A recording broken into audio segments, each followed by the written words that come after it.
अरे हे मेहुणे मेहुणे जर गोड झाले तर आमचे मेहुण्याचे मेहुणे काटा निघायचं काय आमचं सगळा वाटोळ होईल म्हणले, आमचं काय बरं होणार नाही. मग ह्या मेहुण्या मेहुण्याचं वाटोळ केलं पाहिजे, वाकडं आणलं पाहिजे, आकाशवाणी केली पाहिजे. आकाशवाणी झाली. मूर्ख कंसा, तुझा देवकीचा 8वा पुत्र तुला ठार मारणार आहे आणि काय घेऊन निघालाय देवकीला आणि काय म्हटले तू चालवलं, हे काय तुझं वागणं असलं वागणं काय तुझं बरं नाही.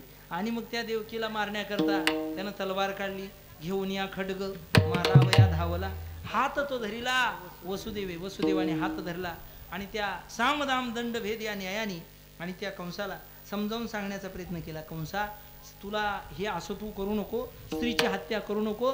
तू जर स्त्रीची हत्या झाली तर तुझी सगळी जगामध्ये काय होईल, अपकीर्ती होईल. आणि कंस एका स्त्रीला भिला, घाबरला, अशी तुझी अपकीर्ती झालेली तुझ्यासाठी बरी नाही. तू चक्रवर्ती सम्राट आहे असं त्यावेळेला कंसाला सांगितलं समजावून. कंस काय ऐकायला तयार नाही. त्यानं तलवार काढून मारायला लागलेला आहे. एखादा व्यक्ती समजावून सांगितल्यावर ऐकत नसेल ना, त्याला मग टेबलाच्या वरतून घेत नसला तर मग खालनं काय घेते का बघितलं पाहिजे. हे नीतिशास्त्र आहे महाराज एखादं काम करण्याकरता. आणि मग तुम्ही म्हणा ही कुंच्या गात्यात आहे, गात्यात नाही बरं का नीतिशास्त्रामध्ये. आणि मग त्यानं तरी दाम घेऊन ऐकलं नाही, मग त्याला भेदाने समजावून सांगितलं पाहिजे, तू त्याच्यापेक्षा कसा श्रेष्ठ आहे आणि तू किती चांगला आहे. तू जर हे काम केलं तर तुझी कीर्ती वाढेल.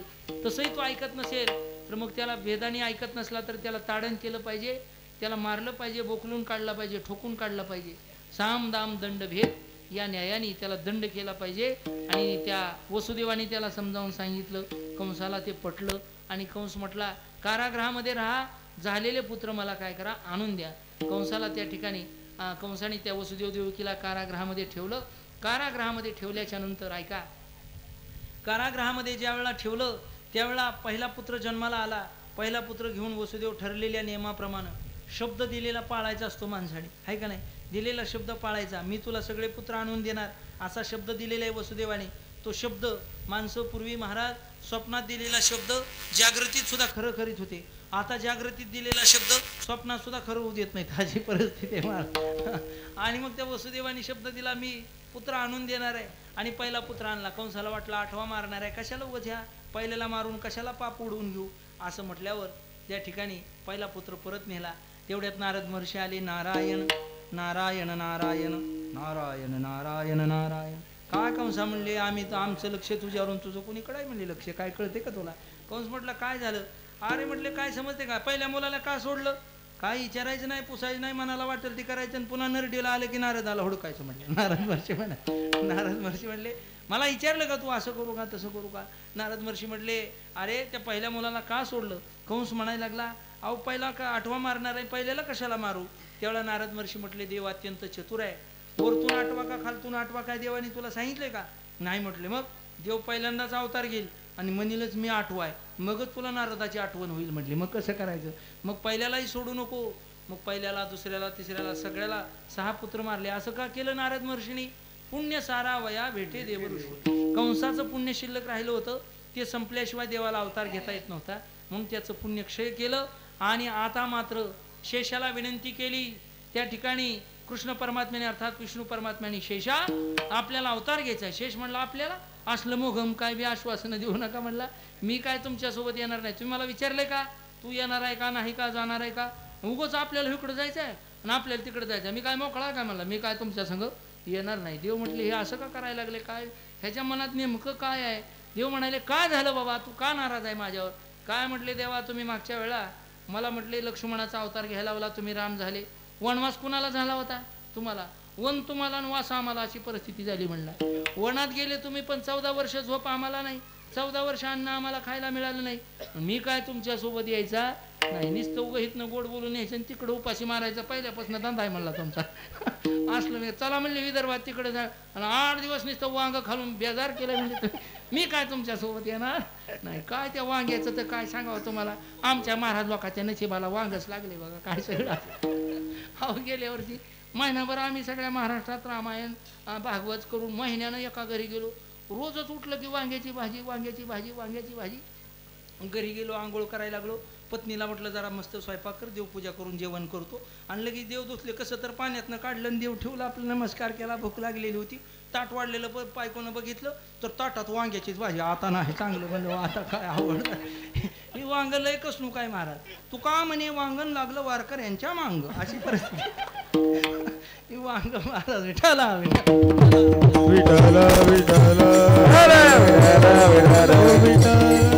शेष म्हणायला लागला, आता माझ्यावर तुमचा विश्वास राहिलेला नाही. तुम्ही मला नुसतं आश्वासन देता आणि मला लहान भाऊ केलं.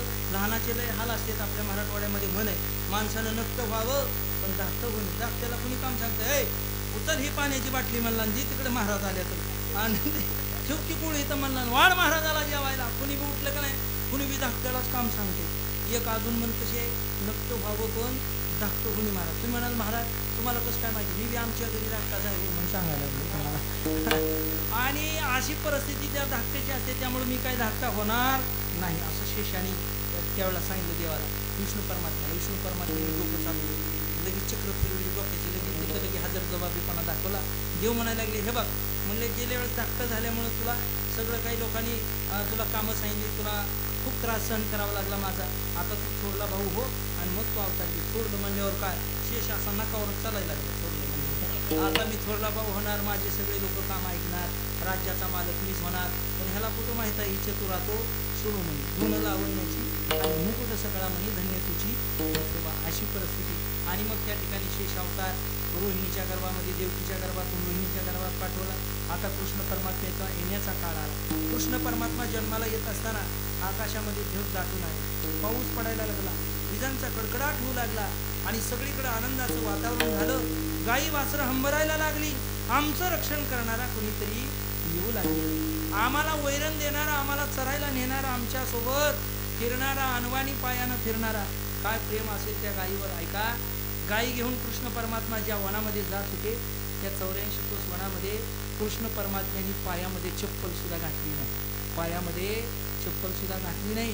कृष्ण परमात्म्यांनी गोपिकांसोबत ज्या लीला केल्या, रासक्रीडा केली, त्या असणाऱ्या 84 कोस परिसरामध्ये कृष्णाने पायात चप्पल घातलेली नाही. कृष्ण कसल्याही पद्धतीच्या आभूषणाचा त्यांनी स्वीकार केलेला नाही. आभूषणं सगळी वृक्षांची, वेलींची, पानांची, फुलांचीच आभूषणं आहेत महाराज. म्हणजे निसर्गाला आणि गायीना, वासरांना, निसर्गातल्या प्रत्येक तत्वाला महत्त्व देणारा महाराज कृष्ण परमात्मा आहे. अवघ्या मातीवरनं सगळं हे सगळं माती, जी माती सगळ्या विश्वाचं पोषण करते, त्या मातीचा प्रसाद म्हणून ग्रहण करणारा कृष्ण परमात्मा आणि कितीतरी त्या मातीवरती त्या असणाऱ्या त्या ब्रजभूमीवरती प्रेम करणारा असा कृष्ण महाराज. असा तो शेषाला शब्द दिला काही हरकत नाही. आणि कृष्ण परमात्मा तिथं अष्टभुज चतुर्भुज मूर्ती घेऊन आणि तिथं कारागृहामध्ये अवतार धारण करताय. कारागृहामध्ये आल्यानंतर देवकी म्हणायला लागली, अहो देवा तुम्ही जर असं हे 4 हाताचं सोंग धरलं तर मला कोणी आई म्हणणार नाही. मग काय करा, तुम्ही 4 हात सोडून द्या, लहान व्हा, शिशु व्हा. देव लहान झाले, लहान झाले, लहान झाले. लहान होता होता देवाने सांगितलं, नंदाच्या घराला हो हो नंदाच्या घराला मग नेही गोकुळाला, मग नेही गोकुळाला. हे नंदाच्या घराला, हो नंदाच्या घराला मग नेही गोकुळाला, मग नेही गोकुळाला. नंदाच्या घराला मग नेही गोकुळाला, नेही गोकुळाला, मग नेही गोकुळाला. हे नंदाच्या घराला मज नेही गोकुळाला, नेही गोकुळाला मज नेही गोकुळाला. हे नंदाच्या घराला, घराला, नंदाच्या घराला मग नेही गोकुळाला, मग नेही गोकुळाला. हे नंदाच्या घराला, घराला, नंदाच्या घराला मज नेही गोकुळाला, हो मज नेही गोकुळाला. कृष्णाला पलीकडे घेतलं. त्या ठिकाणी डोक्यावरची टोपली घेऊन पायाची सगळी बंधनं गळून पडली आणि वसुदेवजी निघाले. महाराज जो जो देवाला डोक्यावर घेतो त्याच्या जीवनातली सगळी दुःखाची बंधनं गळून पडतात. वसुदेव पलीकडे गेले. यमुनेला पूर आलेला होता, पण देवाने पायाचा अंगठा लावला, पूर चढला, छाट येणे लावीला अंगुष्ट अंगठ्याचा स्पर्श केल्याबरोबर यमुना दुभंगली. कृष्णाला पलीकड ठेवलं आणि वसुदेवजी अलीकडे आले. आता गोकुळामध्ये काय परिस्थिती झाली, सकाळी सगळीकडे गोंधळ झाला. नंदाला मुलगा झालाय महाराज. नंद घर आनंद भयो जय कन्हैया लाल की. नंद घर आनंद भयो जय कन्हैया लाल की. नंद घर आनंद भयो जय कन्हैया लाल. ओ नंद घर आनंद भयो जय कन्हैया लाल की. जय कन्हैया लाल की जय यशोदा लाल की. जय कन्हैया लाल की जय यशोदा लाल की. आनंद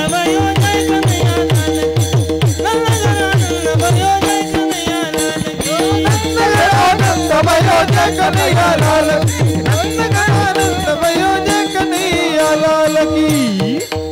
किती सांगू मी ओ किती सांगू मी आहा किती सांगू मी सांगू कुणाला. आज आनंदी आनंद झाला. आज आनंदी आनंद झाला. आनंदी आनंद झाला. आज आनंदी आनंद झाला. गुढिया तोरणी करीती कथा गाती गाणे. गुढिया तोरणे करीती कथा गाती गाणे. गुढिया तोरणे करीती कथा गाती गाणे. गुढिया तोरणे करीती कथा गाती गाणे.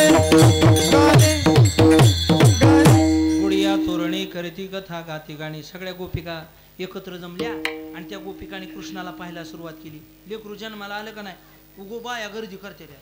उगोच म्हणायचं पप्पावरच गेले, उगोच म्हणायचं आत्यावरच गेले, मामी आलेली असली की मामीवरच गेले. आता लेकरू कोणावर त्याच्यावरच गेलेलं असते, कोणावरच गेलेलं नसते. उगो दक्षिणा काढायचं सगळे धंदा येते महाराज. ज्याच्या त्याच्याकडून पैसे काढायचे. लेकरू कोणावर गेलेलं नसते, त्याच्यासारखं दिसत असते. पण उगोच म्हणायचं ह्याच्यावर गेले आणि त्याच्यावर गेले. आता देव कुठं ह्याच्यावर आणि त्याच्यावर दिसत असते होय. अहो एकम सद्विप्रा बहुधा वदंती. याच्यासारखा दुसरा कुणीच नाही महाराज. याच्यासारखा दाखवायला सुद्धा कुणी नाही. उगोच म्हणायचं ह्याच्यावर गेले आणि त्याच्यावर गेले. सगळ्या गोपिकांनी संसाराचा त्याग केला आणि कृष्ण जवळच येऊन बसल्या महाराज. सहजासहजी संसाराचं त्या ठिकाणी ममत्व संपते का आपल्या जीवनातलं? संपत नाही. पूर्वीच्या काळात एक सासूबाई पंढरपूरला निघाली. म्हणली आता मला संसाराचा कटाळा आलाय, निघाले मी पंढरपूरला. घरचं काय नको मला. आवाज आलेली पंढरपुरा. वेशीपासून आली घरा, पुन्हा माघारी आली वेशीपासून. सुनबाईला जरा आनंद झाला होता. निघाली. सासू म्हणली कुठं जात नाही मला सोडून. घरावर माझ्या हातात कवा किल्ल्या दिल्या नाही त्या. लय दिवसांनी माझ्या हातात किल्ल्या दिल्या त्या म्हणली घराच्या. पण काय करावं, ही जाता जाई नाही पंढरपूरला, लय जड आहे म्हणली आमची सासू. आणि वेशीपर्यंत गेली, पुन्हा माघारी आली. आवाज आलेली पंढरपुरा. वेशीपासून आली घरा. कस काय आला आत्याबाई? आत्याबाईनं सांगायला सुरुवात केली. परिसे घे सुनबाई नको वेचू दूध दही. घरामध्ये दही आहे, दूध आहे, लोणी आहे. मी पंढरपूरला गेले म्हणून डाव साधशील आणि दही दूध विकायचा प्रयत्न करशील. तुझी सगळी गिरायकं मला माहिती आहे ती. तू जर दही दूध विकलं तर मला मिस कॉलच आला म्हणून समज. त्याच्यामुळं तू जर दही दूध विकलं का नाही, आल्यावर 2 महिने मसराच्या दारा तुलाच काढायला लावी आणि पुन्हा मसर ब्रशनं घासायला विनायची, गोयला लावी. त्याच्यामुळं अजिबात तू दही दूध विकायचं नाही असं त्या सुनबाईला सांगितलं सासूबाईनं. आवाज आलेली पंढरपुरा. पुन्हा वेशीपर्यंत गेली. वेशीपासून आली घरा. पुन्हा वेशीपासून माघारी आली. सुनबाईला आनंद झाला, आता गेली. पण पुन्हा माघारी आली. सुनबाई म्हणाली आता काय राहिलं? त्यावेळा सासूबाईनं सांगायला सुरुवात केली. अगं ऐक म्हटली, ऐके गोष्टी सादर बाळे करी जतन फुटके पाळे. हे बघ म्हणली, हे फुटकं पाळं आपल्या घरामध्ये हे काय साधं सुद्धा पाळं नाही. माझ्या घरच्या लोकांनी, माहेरच्या लोकांनी रुकवतात दिलेलं हे फुटकं पाळं आहे. आणि ही पाळं मी नाही म्हणून भंगारला घालायचा प्रयत्न करशील, टाकून देशील, तसलं काही करू नको. मी पंढरपूरहून आल्यावर माघारी एखाद्या वेळा तू घरी नसली तर चालशील, पण ही पाळं जिथं आहे तिथं मला दिसायलाच पाहिजे. आणि पाळं जर गेलं का नाही कुठं, सगळी भांडी पुन्हा नवी मी तुझ्या सासरहून माहेरावरून आणायला लावणार आहे. जाऊ का म्हणली पंढरपूरला. आवाज आलेली पंढरपुरा. पुन्हा वेशीपर्यंत गेली. पुन्हा वेशीपासून आली घरात. सुनबाईला वाटलं आता काय सासूबाई पंढरपूरला जातच नाही. काय झालं आत्याबाई, कशा पाय माघारी आला, काय राहिले तुमचं? त्या सासूबाईनं सांगायला सुरुवात केली. माझे हातीचा कलवडू मज वाचून नको फोडू. कलवडू म्हणजे गौऱ्याचा ढिगारा, गौऱ्याचा ढिगारा. आता काय माझे म्हातारीचं समजा लक्ष गौऱ्यातच आहे. आता हाडं गौऱ्यात जायचा टाइम झालाय तरी गौऱ्यावरचं लक्ष काय हटायला तयार नाही. का सासूबाई का माघारी आला? हे बघ म्हणली, मी गौऱ्या मोजून ठेवल्या त्या. गॅस जर संपला, रानातनं काटक्या गोळा करून आणायच्या आणि स्वयंपाक करायचा. माझ्या एका सुद्धा गौरीला हात लावायचा का मला कामाला येते की म्हणली पुन्हा गौऱ्या. माझ्या एका सुद्धा गौरीला हात लावायचा नाही. आणि जर गौरीला हात लावला तर पुन्हा आल्यावर 2 महिने त्या गौऱ्या थापायच्या म्हणजे भाकरी थापायच्या नाही त्या. आणि म्हणली मग जाऊ का पंढरपूरला. आवाज चालली पंढरपुरा वेशीपासून पुन्हा माघारी आली. त्या दिंडीतल्या बाया म्हणाल्या सकू तुला पंढरपूरला यायचा का नुसतं जिकडून तिकडं चक्रानं करा. तुझं काय ही तुझं असलं वागणं काय बरं नाही म्हणली. तुला यायचं असलं तर चल म्हणली. दिंडी आता पार फाट्याला लागली तरी अजून माघारीच आली.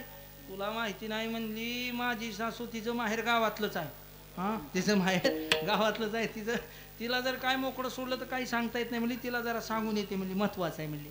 आणि महत्वाचं सांगायला गेली आणि महत्वाचं सांगण्याकरता गेली. हे बघ म्हणली सुनबाई ऐक म्हटली उखळ मुसळ जाते माझे मन गुंथले तेथे. मी पंढरपूरला गेले म्हणून घरातलं उखळ मुसळ जातं आणि कुणीतरी शेजारच्या बाया येतील आणि म्हणतील आम्हाला हरभऱ्याची डाळ दळू द्या तुरीची डाळ दळू द्या. त्यांना काय वजं पडले खोटा फिटा मोडल्यावर काय ती भरून देणार आहे त्या का.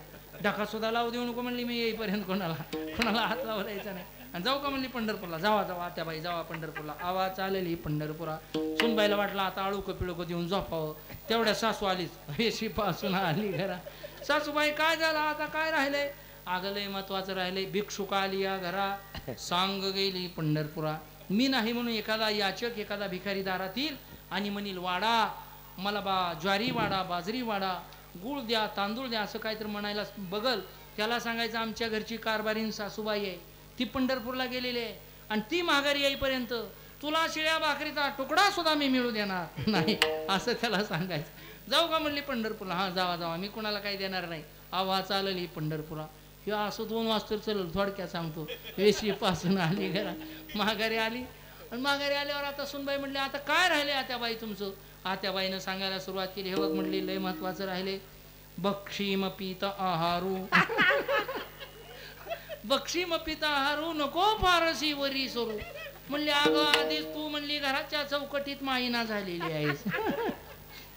आणि म्हटली जरा मी नाही म्हणून दुपारच्या वेळेला जर इंद्रायणीचा भात करून खायचा नाद करशील आणि त्याच्यावर एवढं मोठं तूप घेऊन साखर वगैरे घेऊन जर इंद्रायणीचा भात शिजवला तर शेजारी वास गेला म्हणून समजन मला मिस कॉल आलाच म्हणून समज. आधीच तुझं वजन इतकं वाढलंय अगं एकदा जर काट्यावर उभा केलं तर 2दा काटा फिरतोय. आणि तू मी नसताना असा गैरफायदा घेऊ नको. आता खायचं पेचं काढल्यावर सुनबाईला राग आला की व कुणाला असं म्हणल्यावर तुला खायला लय लागतं कुणाला राग येणार नाही. सुनबाई म्हणली अहो आत्याबाई मी तुमचं घरदार सांभाळते तुमच्या शेळ्या सांभाळते तुमची जनावरं तुमचं दही दूध तुमच्या गौऱ्या पिवऱ्या सगळं सांभाळून ठेवते. तुम्ही पंढरपूरला जावा पंढरपूरला जावा पंढरपूरला जावा जावा जावा असं म्हणलं. सासू म्हणले आता ग म्हणली आता आणि मला पंढरपूरला जावा जावा जावाच म्हणायला लागली आणि तुझ्या म्हणण्याने मी जात असते काय म्हणली. हे बघ म्हणली माझं मालक सुद्धा कधी मला इकडं जावा आणि तिकडं जावा म्हणलं नाही आणि तुझ्या म्हणण्याला मी जात असते का. हे बघ म्हणले आता पस्तोर मी पंढरपूरला जाणार होते. मी आता पसवर पंढरपूरला जाणार होते पण तू मला म्हणायलीच का नाही जावा जावा जावा आता तर मी जातच नसते म्हणजे बघ.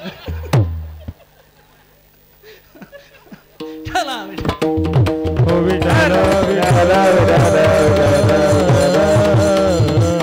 जगद्गुरु तुकाराम महाराज असं वर्णन करतायत. आता कसं या यात्रे जाऊ काय जाऊन येते ते पाहू मुले लेकरे घरदार येथेची माझे पंढरपूर. त्या स्त्रीला अशी काय होते ममत्व निर्माण होते. महाराज तुका म्हणे ऐसे जन गोविले माये करून.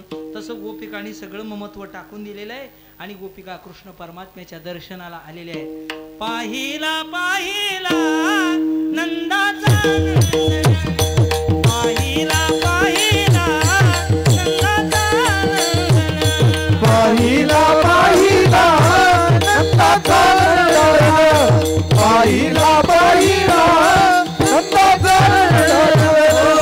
तेणे वेदियेले म्हण तेणे वेदियेले म्हण तेणे वेदियेले म्हण तेणे वेदियेले म्हण तेणे वेदियेले म्हण म्हण तेणे वेदियेले म्हण. पाहिला पाहिला नंदाचा पाहिला पाहिला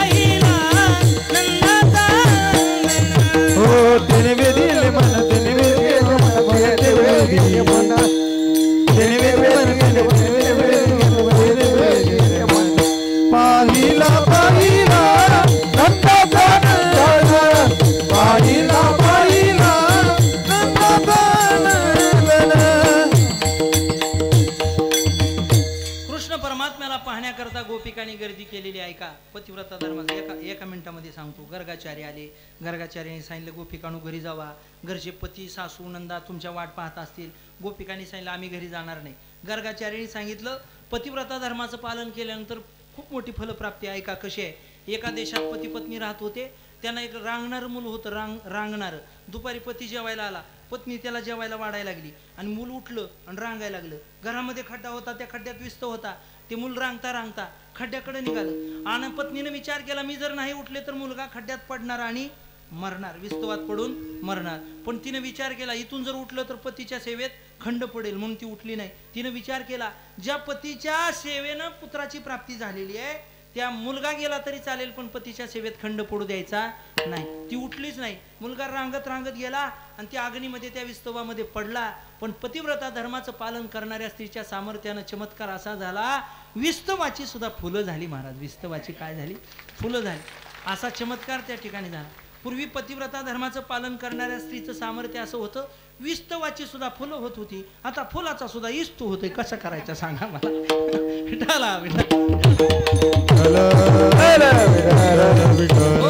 पूर्वीचा काळच असा विचित्र आहे. आताचा काळ विचित्र आहे. पूर्वी खूप चांगलं होतं महाराज. पूर्वी एखाद्या वेळा रस्ते साधे होते, माणसं सुद्धा साधी होती. आता रस्ते डांबरी झालेत, माणसं सुद्धा डांबरट झाली. महाराज पूर्वी एखादी स्त्री जर त्या ठिकाणी आपल्या लेकराला झोपत नसेल ना लेकरू त्याच्यासाठी अंगाई गीत गायची. गाय झोपली गोठ्यात घरट्यात चिवताई परसात वेलीवर झोपल्या गजाई जोई जगा वेगळी ममता हो जगा वेगळी ममता जगा वेगळी अंगाई आज माझ्या पाडसाला झोप का ग येत नाही निंबोणीच्या झाडामागे चंद्र झोपला ग बाई निंबोणीच्या झाडामागे चंद्र. ऐका आता स्त्री पूर्वीच्या काळातली स्त्री आपल्या लेकराला झोपवण्यासाठीच ती अंगाई गीत म्हणायची. लेकरासाठीच म्हणायची. का म्हाताऱ्या माणसाला म्हणायची आज माझ्या पाडसाला असं काय म्हणत होती का? अहो लेकरासाठीच म्हणायची. आणि आताची स्त्री लेकरासाठी अंगाई गीत गात नाही. मग काय करते? त्या पप्याच्या हातात मोबाईल देते, त्याच्यावर टॉम अँड जेरी लावती आणि मग ती टॉम